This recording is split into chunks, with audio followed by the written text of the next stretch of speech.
Hello, ladies and men that are so gentle. Today I'm coming to you live from Tirana, Albania, by the pool to talk about mindset. I don't have a microphone in my hand, but I do have a new one on my camera. So I hope this video sounds better than past ones do, even with all the kids screaming in the background. We are talking about how it really is that damn mindset. All right, so just a quick little on-topic anecdote before we move on. Today was funny because today is actually my last day in Albania, and I really wanted to go to the pool, but I knew I needed to film, and so I was like, wait a second, why can't I do both? Brilliant idea. And so alas, and I tell that story not because I am short on content, but because it is actually such a brilliant example of how something as simple as your mindset can dictate how you choose to live your life. Right? Just something so simple, stupid, small. Change the fact that I'm out here getting sun, getting fresh air, and not like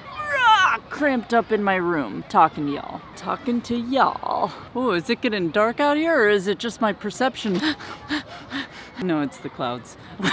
Yeah, so I've really been thinking about that. I've really been thinking about mindset and how it changes your life. So, for example, the other day I was watching this game. It was like France versus Spain, a soccer game, or for you Europeans out there, football. And France was getting crushed. It was 5-1. But then, like, all of a sudden, something kind of switched, and you could just see the players change. In the span of 5 minutes, France scored 3 goals. And so all of a sudden it was 5-4, there were 2 minutes left, and you're like, oh my gosh, France could actually really tie this thing. They didn't, but in my head I was like, who does that? Who scores 3 goals in 10 minutes?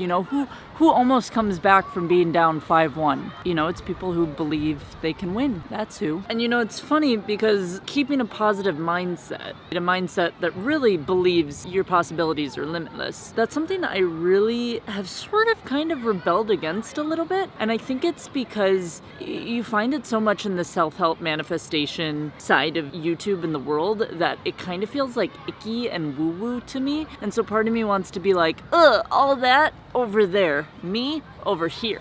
But there's truth to it. And the more and more I go digging through episodes of my life, the more I see that it's true as well. For example, I remember when I was in elementary school, I willed myself to be one of the fastest people in school. And by one of the fastest, I mean the fastest girl in school and the second fastest kid in elementary school. Just by telling myself that I was faster than everyone else. I'm not delusional. I know you can't just manifest muscle. But what you can do, especially what I think I did as a kid, is I believed so hard in my own speed that I, boom, pushed harder on the muscles, put them under more stress so that they grew more, and then boom, eventually actually did get stronger and faster than other kids around me. Until, fast forward one day and I'm running state track in high school for the 4x1. Or if you need another example of this, you could look at me getting into Harvard. When I got rejected from Stanford, I saw a video of Jeremy Lin talking about how he was rejected from Stanford and then later accepted to Harvard. And I thought about that every single day. I thought, how cool would that be if that were my story? And